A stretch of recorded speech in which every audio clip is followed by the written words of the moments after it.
Ensuite, l'étape 2. Avant de débuter toute installation d'optimiseur, il faut réaliser un schéma. Pourquoi il faut réaliser un schéma? Parce que ça vous permet de savoir la place de l'optimiseur par rapport au panneau solaire. Parce qu'en cas de maintenance, sur votre système de monitoring, vous allez voir qu'il y a un micro-onduleur qui ne fonctionne plus. Et ben, ça va vous permettre de savoir qu'il y a un problème à ce niveau-là.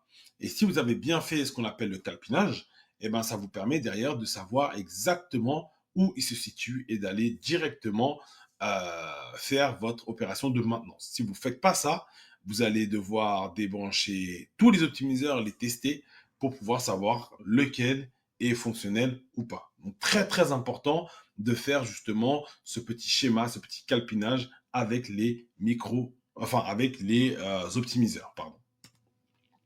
L'étape 3, ça va être de brancher, de raccorder. OK? On fait attention, l'entrée c'est pour les panneaux solaires, la sortie c'est pour les optimiseurs. Donc on fait bien attention à ça. Prenez soin de lire la notice de l'optimiseur pour connaître les entrées des modules et les sorties. L'étape 4, ça va être de connecter la sonde au multimètre pour justement vérifier qu'il y ait une bonne tension et une bonne résistance.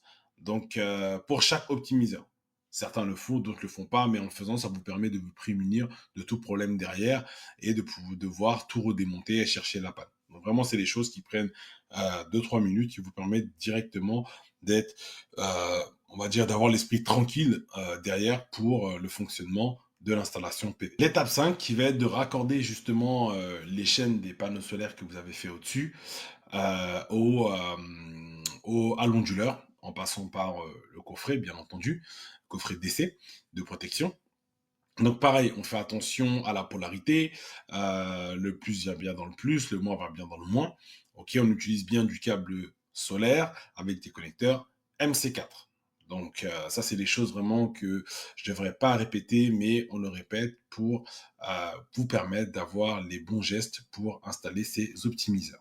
Et comme tout composant PV, l'optimiseur a des caractéristiques. Ici, vous avez les caractéristiques d'un optimiseur qui va vous donner la puissance d'essai nominale, la tension d'entrée maximale, la plage de fonctionnement, la tension de sortie, le courant de court-circuit maximal, le courant de sortie maximale et le rendement.